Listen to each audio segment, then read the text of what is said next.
스트레스보다 더 위험한 것은 회복되지 못하는 생활. 우리는 흔히 말합니다. 요즘 스트레스가 너무 심해. 하지만 정말 우리를 망가뜨리는 것은 스트레스 그 자체일까요? 사실 더 위험한 것은 따로 있습니다. 그것은 바로 회복되지 못하는 생활입니다. 스트레스는 인간이라면 누구나 받습니다. 문제는 스트레스를 받은 뒤 제대로 쉬지 못한 채 다시 달리는 삶입니다. 오늘 이 영상에서는 열심히 살고 있는데도 점점 지쳐가는 이유, 아무것도 하지 않아도 피곤한 이유, 쉬어도 회복되지 않는 이유에 대해 천천히 이야기해 보겠습니다. 스트레스는 원래 나쁜 것이 아니다. 스트레스는 사실 생존을 위한 반응입니다. 위험을 감지하면 몸은 자동으로 긴장합니다. 심장은 빨라지고 근육은 굳고 집중력은 높아집니다. 이 상태는 짧게 지나가면 문제되지 않습니다. 문제는 이 긴장이 끝나지 않을 때입니다. 현대인의 삶은 위험이 끝나는 순간이 없습니다. 일이 끝나면 메시지가 오고 알림이 울리고 비교와 걱정이 다시 시작됩니다. 몸은 아직 전쟁이 끝났다고 알지 못합니다. 회복이 사라진 시대. 예전에는 스트레스 뒤에 자연스러운 회복이 있었습니다. 해가 지면 쉬었고 몸이 피곤하면 멈췄고 잠이 오면 잠들었습니다. 지금은 다릅니다. 피곤해도 버티고 졸려도 핸드폰을 보고 쉬는 시간에도 생각은 멈추지 않습니다. 우리는 쉬고 있다고 느끼지만 사실 뇌와 신경은 계속 일하고 있습니다.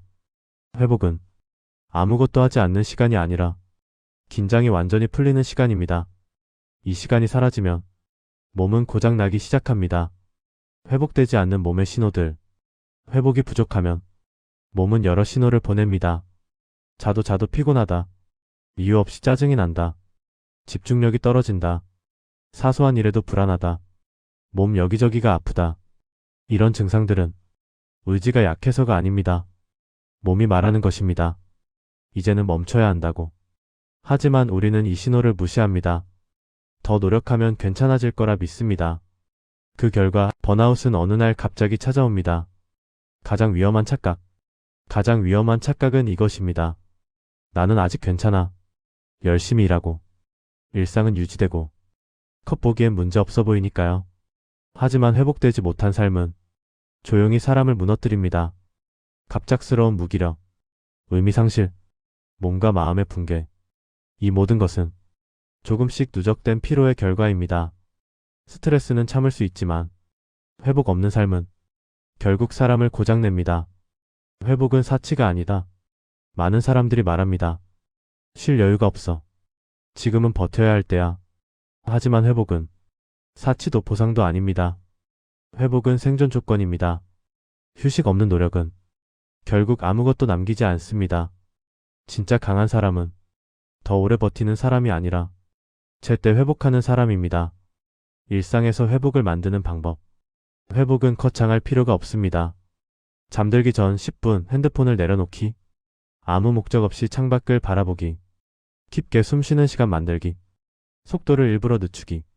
아무 생산성 없는 시간 허락하기. 이 작은 순간들이 신경계를 진정시키고 몸을 다시 안전한 상태로 돌려놓습니다. 중요한 건 자주 꾸준히입니다. 회복을 선택하는 용기. 회복을 선택한다는 건 사실 용기가 필요합니다. 남들보다 느려질까봐, 뒤처질까봐, 불안하기 때문입니다. 하지만 기억하세요. 회복하지 못하면 결국 멈추게 됩니다. 지금 잠시 쉬는 것은 포기가 아니라 계속 살아가기 위한 선택입니다. 마지막으로 스트레스는 피할 수 없습니다. 하지만 회복은 선택할 수 있습니다. 당신이 지쳐있다면 당신이 약해서가 아닙니다. 회복할 시간이 너무 부족했을 뿐입니다. 오늘 이 영상을 본 지금 아주 작은 회복 하나만 선택해보세요. 당신의 삶은 더 버티라고 만들어진 게 아닙니다. 작은 회복부터 시작해보세요. 감사합니다.